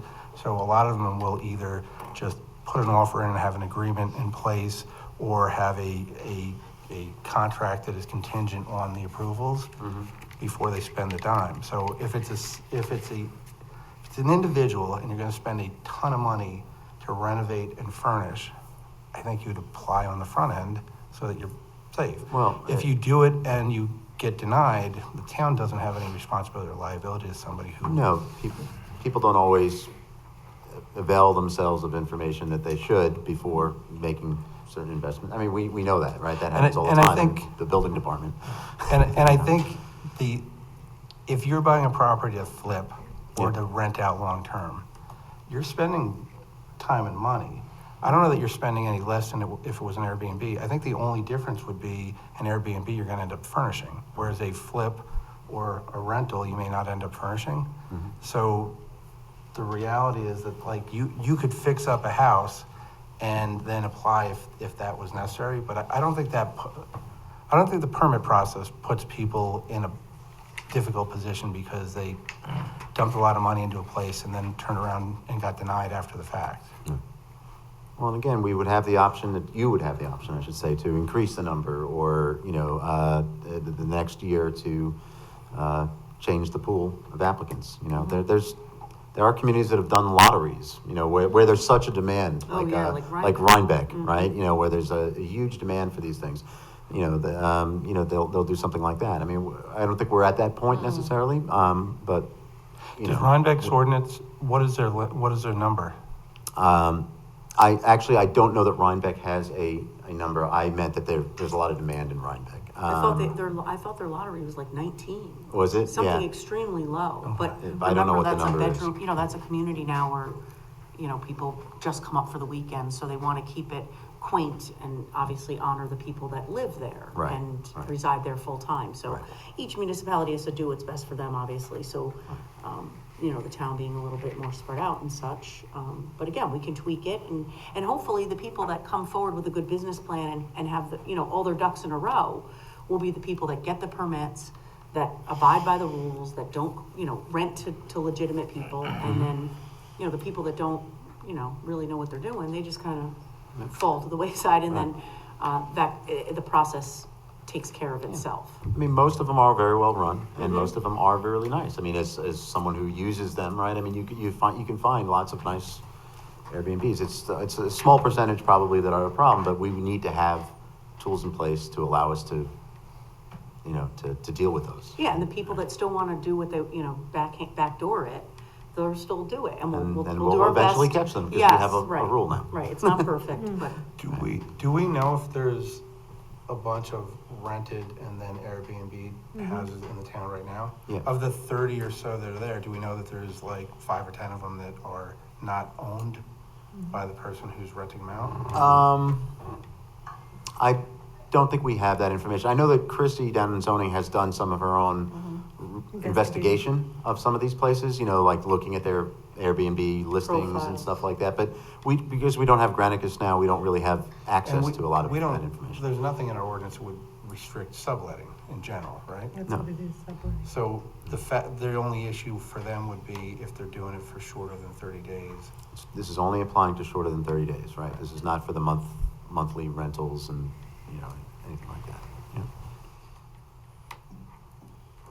How do we know that though? How do we know the guy's only rented it for the weekend versus he's not renting it for the month? Oh, we won't know that until we prove the law. And I mean, can't I just do a whole bunch of leases that say it's a 30-day rental, and if you vacate earlier, I'll refund, you know, the proportion. There's a game for every one of these things. I don't know. That's what I'm saying, that's what I'm saying, is Actually, like. there's a like- market for the 30-day rental or more, because my husband has a cousin in Austin, But there's a Texas, workaround and for that's that. what they Like, did. They there's a bought home another there house, for that's what everybody. they did with their primary, their first house. Well, we know one of the challenges with Airbnbs and similar short-term rentals is that they take some of the housing stock out of circulation for regular renters. And that is a concern in an area like the Hudson Valley where affordable housing is an issue, right? So there is a concern that if you get too many of these, it puts further pressure on the housing market. That's one of the reasons why a lot of communities are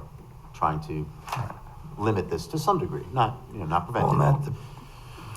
that sort of depends though, because I mean, I think anything that becomes a successful Airbnb is probably not gonna be the housing that would have covered the lower income housing anyway.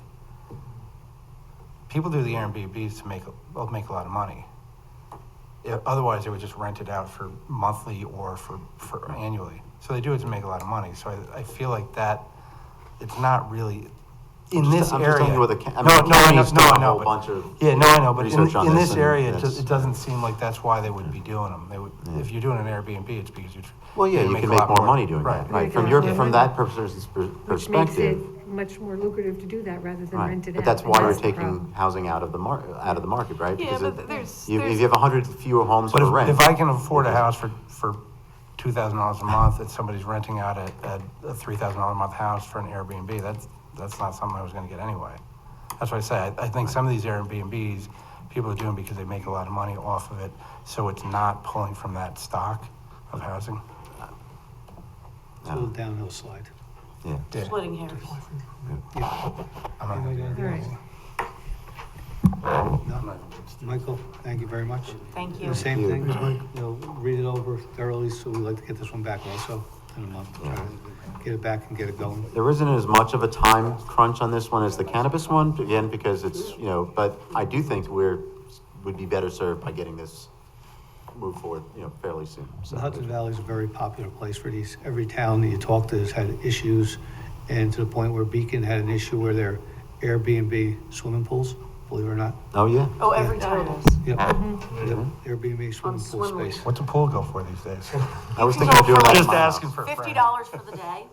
Oh, yeah. It's crazy. But during I COVID, that rented was one. an actual side hustle to rent Yeah. out your pool. Yeah. Yeah, let's say It just still invite is, you everybody can, to- and then, you know, they have to have a bath, some of them have to, I think you have to have a bathroom, but, you know, there's an app called Swimly, and And- you just go on it and Some of the towns have sit in someone's backyard all put in day. their code, no pools Mhm. for the insurance risk. They Oh, have right. No pools where I think it was, might have been Rhinebeck was the one that had no Actually, that's pools. another thing that we mention in here, which, not unlike the county tax thing, but we mention in here that you know, by the way, you need to have insurance for this use, because a lot of people don't know that. And your typical homeowner's insurance does not cover short-term rental. So it's in here more as a reminder that, by the way, you should have that, otherwise you're Otherwise you're vulnerable, in so. trouble, And it's but- actually on the Association of Towns agenda in 2 weeks to discuss the commercial value of the property too. We're looking to see if they can make it a commercial tax, because all the hotels are complaining now. They can rent out their room for $200 a night, but I'm paying hotel tax and everything else, and it's becoming competition, so Yeah. it's on their agenda to discuss possibly making it a commercial property for the portion of your house you're renting out, or if you're renting the whole house out. That would make a lot of sense. All right, thanks. Thank you, guys. Thank you, sir.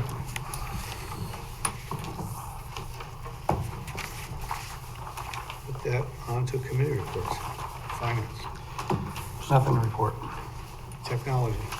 Yes, well, not unexpected. Once the tax bills come up, the numbers of hits on our website go up too. So we had last month 10,800 hits on our website, and the popular pages were the main page, bills paid, jobs, and payments suspended. Then under our email list, our Gov delivery, we have 81 new subscribers, giving us a total of 6,670 subscribers on our mail list. And other things that the tech has been working on is they're tweaking the phone system in the town, so hopefully that'll be all done shortly. And new phones are going to be installed in the police department. And we have an inventory of old monitors and servers that are going to be auctioned off, so that's a good thing. And we're working to get the email moved, and they're going to be doing a test of 5 accounts to start with. So the new phones, Yes. if we go over to Poughkeepsie Day School, we take those phones Yes. with us? Yes. Okay, Just pick them up and go. all right. Yes. So we would be moving Our whole service goes with us. phones, computers and things. We're not buying brand new for everything, right? No. Okay. No. And along the line of IT also is, you know, if anybody knows, try to pay the water bill online. Yeah. Paying by credit card line is not working. We're changing over to a new system in the next couple of weeks. That'll tie it right into Munis so they get in there. Because right now, every time a bill comes in, they actually have to physically subdivide the water part and the sewer part, you know, right departments. So they can work with Munis that it'll come in, it'll actually do that. It'll, should free up some work on that. It's been there, it's getting through any of these technology companies is a battle and a half. We've been battling with our phone company for like the last 2 months, and I think Tim has spent hours and hours and hours fighting with them, and the problem is their service is overseas, and you can't get a hold of anybody. There's nobody to talk to And you anymore. call and they say, this is a customer order. No, you have to go to customer service. No, you have to go to new orders.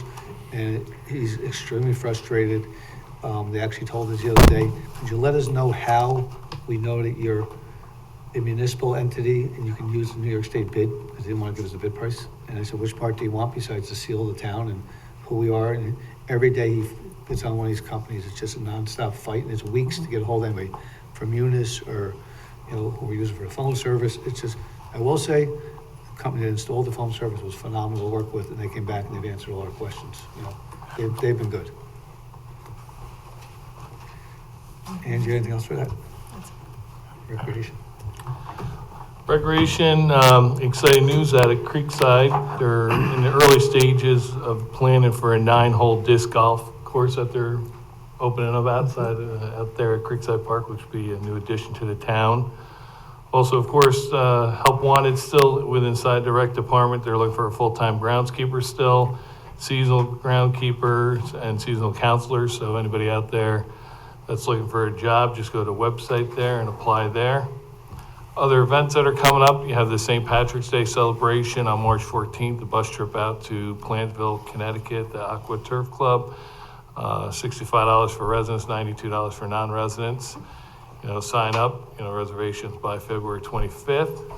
And of course, the annual Spring Fest is going on again at Vassar College on April 15th. It's of course a free event out there from 1 to 3 on Raymond Avenue. Pet and Zoo, they got the Poughkeepsie Library Rover van's going to be there, police departments. They're hopefully looking for people to donate some food, so they can fill up the food truck out there to support the local food pantry. So if you show up, if you bring something to fill up the truck, that'd be great. Janet has a rap session with the seniors periodically. I was able to sit in on the one this week. It's actually really good. It's a big circle in the back room of the senior center, and a ton of the seniors participate. They get a lot of feedback. Janet does a good job interacting with them, handling the feedback. But it's nice to see because there's an ongoing dialogue and exchange as to what they want, what they like, what they don't like. So it helps to hear that. It was nice to sit in on that and see how that works.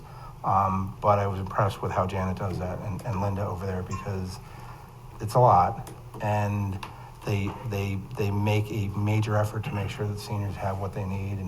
And when a lot of us started on this board, there was no senior center. And when we got the senior center, it was a building. Now it's a building full of active seniors Janet had the calendar. There's something to do every day, like 2-3 things a day. And it's really impressive how much the town has progressed with that.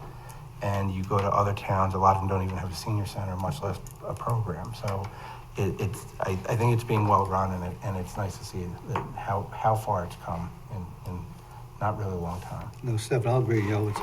Most towns you go to, it's usually a 1-day-a-week program. This is a 5-day-a-week program, and she's bringing a lot more speakers to come in.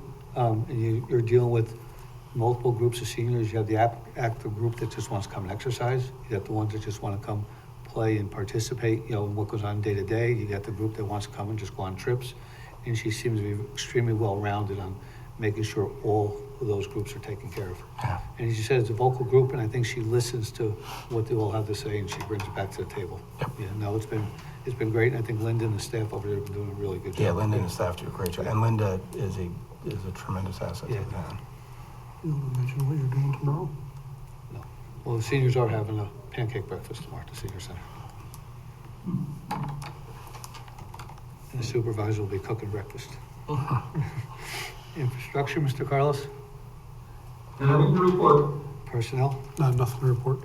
Building consolidation, we're going over all the comments that people have made, and we're working on coming up with a final conclusion. So within the next couple of weeks, we'll be in front of you. Please pay attention to the website to see if anything else comes up prior to the meetings. That will let you know ahead of time. But we are still working on this process going forward. There's a lot of comments made, and we're working our way through all the comments. So we'll be back to you shortly on where we go with that. And we go on to, after that, we go on to supervisor. Hey, wait, can I just, the fire advisory, sorry, just wanted to just bring up one thing, sorry about that. I just wanted to, talk about, our meeting was discussing the fire that occurred last Wednesday on Main Street there at, was it 784, 786 Main Street, a third alarm fire that Arlington went to with numerous other departments. They did a great job with keeping, like I said, to those 2 buildings that were, like I said, heavily involved, non-sprinkler buildings, stuff like that. There was, on 784, there were 12 residents that were permanently displaced. At 786, there were 16 residents temporarily displaced there. The thing that came out of it was, luckily, somebody came home and late at night, and they smelled the smoke. No smoke detectors or sound going off to alert them that there was something going on. So it could have been very tragic, if not for that individual that came home late at that night. So we just want to stress the importance of making sure that everybody has working smoke detectors. So we're looking at a program in the town from the American Red Cross, Sound the Alarm. What it will do is it'll basically let the residents know those that need smoke detectors. We'll install them free. The fire departments will install them free. There's going to be volunteers who will go, and all they want us to do is, they can't call and say, hey, I need 5 smoke detectors. If you need them, someone will go install them, take pictures that they were installed. But just the importance of making sure people have working smoke detectors, because it could have been a very tragic event that night. These would be battery or hardwired? Well, right now, like I said, most of them, it all depends. Right now, a lot of them are 10-year battery smoke detectors. You know, you don't have to replace them, you just slap them on there. New buildings and stuff, obviously it has to be interconnected, but if it's an existing building now, you can't make somebody just hardwire smoke detectors. These are just a 10-year, slap them on the wall, you don't have to worry about anything, no maintenance on it. It's really good. That's all. Thank you. And for supervisor report, just want to go over, the end of the year, we received a few grants. Received a $100,000 grant from Dutchess County Community Development Block Grant for $100,000 for Jones Street sidewalk replacements. We're currently still working on the EV charging stations at Town Hall. We're meeting this weekend with possible installers to work with on that. The T-Mobile grant last year was from Stanley Still Park that we received in February. Improvements to Spackenkill Pump Station was a $619,000 grant. We also received over $1 million for a grant down at the Dutchess County, or not Dutchess County, Town of Poughkeepsie, City of Poughkeepsie Joint Water Plant. We received a WIA grant for $1.3 million, and the city received $1.6 million. So we got $2.9 million out of a $4.9 million project, which I think was very good. And we worked with the engineers through that. So the engineering firm that was working on that project down there to replace the UV system helped us with that grant, which is great. So this year alone, I mean, we're still up in the $4 million range for grants. So our grant writer's been well worth his money that he's taking care of and following us through these. Some of the issues we do have is we get all these grants and being as busy as we are, following through and staying on top of them. Because, and we have, right now, Taryn will be handling some of the grants to make sure the money gets paid out and making sure the grants are in place. It's not always the easiest process. Some of the grants you're dealing with Dutchess County are simple. Some of the grants dealing with the state are extremely complicated. Yeah. That was all I had. Anybody got anything else? No? Motion to suspend rules for any public comment? Second. All in favor? Aye. And I ask anybody to please limit their comment to 3 minutes. Doreen, go ahead. Thank you. So I have a comment about the open space plan, natural resource inventory. I have to say that I agree with Stefan on this one because, I see with the Hudsonia habitat study, that was a great study. And yet, when you look at a lot of the development that has taken place around the town, I don't know that the Hudsonia habitat study's been really implemented. So I think that's a shame, and that the open space plan needs to be followed. Now, as far as the short-term rentals, you say that, well, if there's problems, they won't get their permit renewed in the next year. But in the meantime, you have neighbors that have to suffer through a whole year until the permit renewal process comes up. Also, it doesn't seem that there's any limit to the number of days a person can rent out a room or their entire home. There's a restriction for, terms shorter than 30 days, but there's no limit to the total number of nights per year. So basically, you could be living next door to somebody who's, treating their home as a hotel. So again, I think this affects, more people than you think. And, there's no limit to the number of short-term rentals. And one of the comments I made last year, and Jay, you said something about this tonight, that there should be some mechanism to tax property owners at a higher rate and not the lower residential rate. Because basically people are essentially running a business out of a residential neighborhood. So if a residential, a commercial rate would be applied to hotels, then I don't see why there wouldn't be a higher tax for people who are running a business out of their home. And, just because when we talk about the quality of people staying, or the quality of the Airbnb, near us, we had that one that was renting out for $500 or $600 a night. But that still didn't, negate the fact that people are on vacation. They want to have a good time. They're outside on the back deck, they're partying at, midnight. And I'm not talking a wild party with 40 people, but you could have, that home was for up to 10 people. You have 10 people outside, 12 o'clock at night having a good time, and, it affects the neighbors. So, I don't know. It just seems like it's really not stringent enough, and I'll just wrap this up by saying, you said there's only about 30 houses. When I looked at something that Dutchess County Planning did, the data was as of 2019, and they listed 35 houses. And I have to believe, in the town of Poughkeepsie, I believe since then, that number likely would have gone up. So I just think that there's really, it's really going to impact some residents, and it's unfortunate. Thank you. Thank you, Doreen. Anybody else? Raise your hand. I'd like to make a comment if I could. And I've got to back up with what Doreen is saying. In our town, we have businesses called hotels, motels, and they have now competition by individuals who are not paying the same fees or taxes, renting rooms out. It's going to take somebody a lot smarter than me to come up with a town law where we can somehow carve that out. I don't want to hurt a residence, that there might be reasons why they need to rent a room or two rooms. But we have businesses that are being shortchanged here, and they pay a lot of taxes in our town.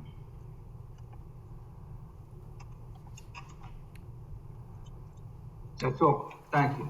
Anybody else? Thanks, Bill. Michelle, did you want to speak? Yes, Felicia, thank you. There's just so many things I wanted to say. I love the conversation from the board. It's really wonderful. The NRI, I really have the question of what NGO is funding the rest of this money. What, of course, my mind goes to is it does expose our vulnerabilities, and therefore, property owners, especially those that have large swaths of land that could be, bought up by agricultural, institutional farming, that kind of thing, and we know who we're talking about here. And it does show our vulnerabilities, and then there are ways to pressure owners to kind of give up their land. So that's very concerning. So we should really know what's actually funding that NRI. Secondly, the cannabis discussion. It's remarkable to me that it also came up, at the same time as our conversations about checkpoints, and that, the dealing with, confiscation and paraphernalia, property seizure, all that. Well, I don't know if the public really knows what the laws are from the dispensary to the home. I mean, are we going to be able to, it doesn't work for me, cannabis, but people that do require it for whatever reasons, their anxiety levels, their exposure to RF microwave radiation that makes them anxious, and they turn to this, they do. How are they going to get home without having a conflict with, our police that are contracted by the corporation of the town of Poughkeepsie? Maybe they're not really representing the people anymore. So that's questionable for me. I don't think the people know what the laws of engagement are going to be, or the rules of engagement. Corey Guilfoyle, he was appointed detective. Was he sworn in, Felicia? Office? Friday. He was on Friday? No, he will be on Friday. I was out ill when he was appointed by the board. I was not here, so I was unable to do it. He looks like a great guy, Felicia, really does. But he really needs to understand what entity his actions are going to be guided by, the corporation or the U.S. Constitution. So yeah, that's really important. And I see that Munistat was hired, it looks like, to absorb any liability or confusion that the public is going to have with regard to the checkpoint issue. And number three, the dispensaries. man, it would be so great if we could have or insist upon GMO labeling on Your the 3 cannabis minutes is up. products. Yeah, there's so many more things I wanted to mention, but, it looks like I ran out of time. Doreen did, bring up some very important points on property assessments. And, what I do want to say in summing up is that, property values are going up. That means, taxes are going up, but, when people go to sell their properties, if they're in good proximity to some wireless proliferation, their values would be reducing at their sale. So the question is, why should residents be paying more on property taxes now, when at the sale of their property, they could lose as much as 25% return based on, wireless proliferation around them. So that's all I can fit in. Thank you, Next time Michelle. around, I'll mention other things. Thank you. Thank you. You're welcome. Anybody else that wants to say anything, either in the audience or on Zoom? Yes, this is Justin Phillips. I'm a local real estate broker in the town of Poughkeepsie. I just wanted to address some of this short-term rental conversation that you guys are having. Sure. One thing that wasn't really mentioned, that I didn't hear you guys mention at all, was about the positive economic impact these short-term Airbnbs have. And just from my perspective, there's a lot of people that are coming from around the area to see the Hudson Valley and the beauty that we have here. And a lot of times the hotels are booked. They don't have an opportunity like they would for perhaps a homeowner, a host that's living on site. I understand your challenges and how we need to have regulations that will allow for, safe occupancy. So we have to address those safety concerns. However, to limit the ability to have these Airbnbs with the influx of people in our area and with the housing shortage that has nothing to do with Airbnbs, I think the positive economic impact is something that even Granicus on their site is their number one reason why Airbnb should exist. So, and the other thing, you're talking about hotel taxes not being paid. That's actually not correct. The Airbnb, they pay a minimum of 3% of the tax that comes in. So the towns are still getting the money that they should. And that being said, I think if we start imposing heavy restrictions on owners of Airbnbs, they're just going to find a way around it. I heard a gentleman say about the 30-day minimum lease requirement. That's easily circumvented, and I've seen these guys do it. They'll basically do a 30-day lease, but then the person's out in 14 days. And how are we going to police this? I just see this being more of a negative, wasting tax dollar payers trying to chase down these guys who are actually benefiting the community. That's all I have. Thank you. Anybody else? No? I see no one else. Sure. You gotta come to the You gotta mic. go up. Yeah, speak it, Mike. Hi, everyone. I just want to piggyback on what the gentleman just was saying on the positive impact that the Airbnbs have on the community.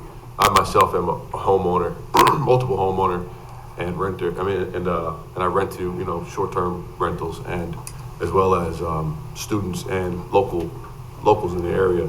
And, I'm getting nothing but great feedback from restaurants and the local coffee shops and stuff like that benefit from having these rentals in the area. And if anything, I think it should be, on a case-by-case basis or, just putting heavy restrictions and regulations on these units is kind of unfair to people who do it the right way, which I do, and upstanding way. And even ask any of my neighbors and people in the area and in the community if there's ever a problem that they can reach out to me. I live in the town, and that's where I do all of my business. So just, some food for thought is when you're looking to do a lot of these restrictions and stuff. Like, one of them, it can't be on any parcel that's more than, that's less than an acre. It's kind of unrealistic, to think, and then less than 100 feet from the next dwelling, the next person's house. It's just some of these restrictions would be unrealistic, and keep it forth with, something that I'm doing the right thing that I'm doing here, and I'm being restricted and held back from that. something that's positive for the community, so. I think the biggest thing is that if we have contact information for the homeowner that, and we know who we're dealing with, if there is a problem, we have somebody to contact. I think that's the biggest thing that we're looking at with this, because we have a lot of people that rent houses out, LLCs, we don't know who the heck they are. If there's a problem, a neighbor calls us, hey, we've got a problem, we gotta call the police, we gotta send somebody out, we still don't know who it is by the next day. You know, if everybody's doing everything right, you're renting out your properties and tell everybody, hey, look, you're in a residential community, just let you know that. And this is the noise ordinance, 10 o'clock at night, you gotta be nice and quiet. And there's no issues, but there are exceptions to everything, where somebody rented out to, like Doreen had told you earlier, next to her, she had a big party going on in a residential neighborhood that it was an Airbnb. So, I mean, it happens. I live next to college houses. It happens. The landowners that I actually know that I can call, they typically take care of it. But not everybody is on board all the time to do the right thing, so. When the city of Poughkeepsie changed their ordinance to try to get rid of college housing, I think what they really accomplished was getting rid of the property owners that follow the rules. Because if you're gonna invest in a house and rent it to students, you'd buy it in the town or High Park, you wouldn't buy it in the city of Poughkeepsie, if you're gonna follow the rules. There's still college housing in the city of Poughkeepsie. It's just not very nice. So you can have collateral damage sometimes when you put these things into place, where you could impact somebody who's following the rules or prevent somebody who would follow the rules from coming into the area. There's definitely got to be a balance with it. So. I mean, you can't say that every house that has the Airbnb is doing the partying. I think regular residents at times have large parties, so no offense, I've had one or two at my house. So it's not always the Airbnb people sometimes. Right, but the You balance. might be once a year, but a lot of times it's every weekend. Right, And the balance is, you have people that buy a house in a neighborhood and have a certain expectation. Right. When you change the character of that neighborhood, it becomes And usually if the neighbor problematic. says something, you say, oh, so sorry. Right, but that's where an Airbnb, if you have an Airbnb that's not properly run, it doesn't have to be more than 2 or 3 or 4 times a year to make your life miserable. Right, So that's true. the idea that, the worst thing you can have is a bad neighbor that lives there. I've said sometimes if it's a rental, the neighbor will change. The college rentals, the kids change every year. So you got a chance to have something different. When you have somebody that moves in next door to you, that's a complete nightmare. That just is what it is, indefinitely. But again, my point was, City of Poughkeepsie changed their ordinance, and I think the impact was sort of contrary to what they were really trying to do. Because I think they could have used that investment in properties by the right people. Well, like I said, by having some type of regulation, at least we have a contact information, and if you're local, that's even better for us. So Yeah. we're looking to work together, not to be, adversarial, but we want to get something. Yeah, and like with Airbnb, my number one thing is safety and transparency. So, I talk to my neighbors and make myself aware, as with any of my properties. So just don't want to be penalized for doing the right thing. Thanks, Randy. Thank you. Anybody else? I see no one. Motion to resume the rules? Second. All in favor? Aye. Mr. Randall?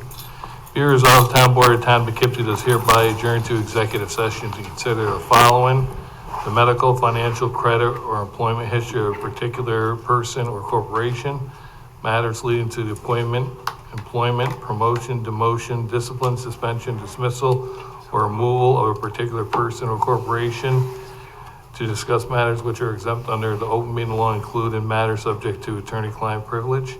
And be it further resolved that no action appropriated money will be taken. So moved. Second. Motion is second. All in favor? Aye. Opposed? Motion passes. Town Board goes in executive session at 9 PM. Thank you, everybody, for coming.